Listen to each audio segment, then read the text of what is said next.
সোনার অবজেকশন, আমি নাকি রান্নাঘরে ঢুকতে দিই না, রান্না করবে কি করে। ফাইনালি আজ রান্নাই করতে দিলাম। দাঁড়া দাঁড়া,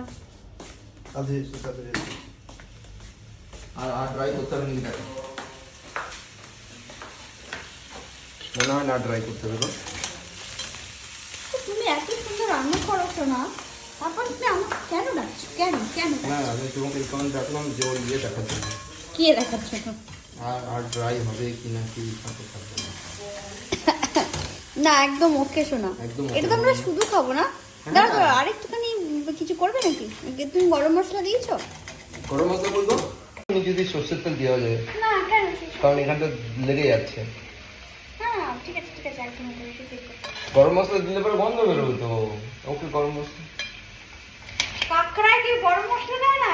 নেই ওটা না, গরম মশলা দেওয়ার পর তোমাকে একটুখানি কষাতে তো হবে, না কষাতে হবে না গরম মশলা, এ বাবা শোনা, তুমি তোকে হাত দেবে না। গরম মশলা দিয়ে বেশ কষায় না, গরম মশলার গন্ধ চলে যায়।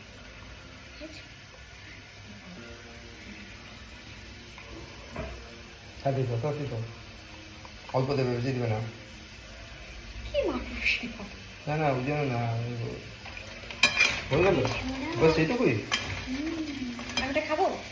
তারাও এটা রান্না করতে করতে তার যে কত নকশা, এটা দাও ওটা দাও এটা আনো, যাই হোক যতই নকশা করুক এই কাঁকড়ার ঝালটা কিন্তু শোনা ভালোই বানায়।